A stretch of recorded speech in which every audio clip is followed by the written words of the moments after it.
Otep à tous, bien-aimés frères et sœurs, les amis, nous allons faire la comparaison entre deux leaders.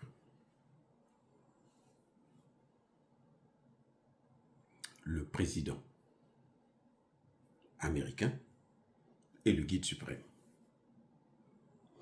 L'un est la première personnalité d'un grand pays comme qu'on appelle les États-Unis d'Amérique, et l'autre est une très grande personnalité du monde musulman, et notamment de l'Iran. Le guide suprême, l'Ayatollah Khamenei, qui a été envoyé au repos éternel lors des premières frappes de l'oncle Sam et de son proxy en Iran, la guerre qui a commencé le 28 février 2026. On va faire la comparaison sur le plan moral. Sur le plan moral. Qui vaut mieux que l'autre? Qui a plus de chance que l'autre?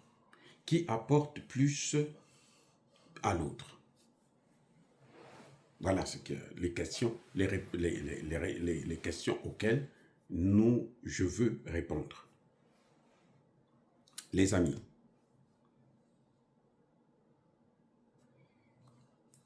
un même problème s'est posé. Une menace d'envoi au repos éternel s'est posée à l'un et à l'autre. Vous voyez? Parce qu'on ne peut pas comparer les choses qui ne se ressemblent pas. Ça n'a pas de sens. On compare les choses qui se ressemblent. Vous voyez? Nous savons que l'oncle Sam, il y a eu une fatwa contre lui. L'Iran voulait le neutraliser. Et l'Ayatollah Khamenei aussi. On a même d'ailleurs pu l'envoyer au repos éternel. On va voir l'attitude de chacun quand il sait que sa tête est mise à prix. Comment? Qu'est-ce qui se passe? Quand l'Ayatollah Khamenei, on savait, tout le monde savait qu'il y aurait la guerre. Tout le monde savait que sa tête était mise à prix. Tout le monde savait qu'il était la priorité pour l'oncle Sam. Parce que si vous voulez parler du changement de régime, alors vous devrez d'abord commencer par enlever ceux qui sont là. Vous avez entendu d'ailleurs, après qu'il soit allé au repos éternel, l'oncle Sam avait même dit que c'est lui qui devrait nommer le prochain guide suprême. Mostaba, lui, il n'est pas d'accord avec ça. Lui, il va nommer, comme s'il était devenu. Vous voyez? Donc, sa tête était mise à prix. Tout le monde le savait. Le changement de régime était la priorité de l'attaque, de l'intervention. Mais quand on est venu dire à l'Ayatollah Khamenei que, regarde, ta vie est en danger, il faut que tu te caches, il faut qu'on te protège. Qu'est-ce que l'oncle Sam a fait? Qu'est-ce que l'Ayatollah Khamenei a dit? Il a répondu quoi, l'Ayatollah Khamenei? Il a dit à son peuple, si moi, à mon âge, vous me protégez, et ce peuple-là, ces jeunes-là, vous allez les protéger comment? Moi, vous allez me mettre dans un bunker. Très bien. Mais eux, là, vous allez aussi les mettre dans un bunker? On lui dit non. Si vous ne pouvez pas les mettre dans un bunker, moi, je ne vais pas dans un bunker. Moi, je reste là. Qu'ils viennent me frapper. Voilà la grandeur d'un homme. Il s'est sacrifié pour son peuple. Il s'est sacrifié aux côtés de son peuple. Il dit, je ne fuis pas, je n'ai pas peur d'être envoyé au repos éternel. Ça arrivera à tout le monde. Si mon tour est arrivé, ils vont m'avoir. Je ne pars pas me cacher dans un bunker. Je reste là. Et puis s'ils veulent m'envoyer au repos éternel, ils n'ont qu'à le faire. Comme tous ces Iraniens qui sont sans aucune protection. Maintenant, regardons de l'autre côté. Quelle est la réaction? Quand DT sait qu'il est, d'après lui-même, la première personne sur la liste noire, la liste rouge de l'Iran. l'Iran a mis sa tête à prix. Quelle a été sa réaction? Il a fui. Il s'est caché.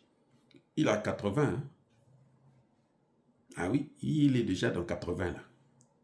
Donc lui aussi, il est parti là. Oui.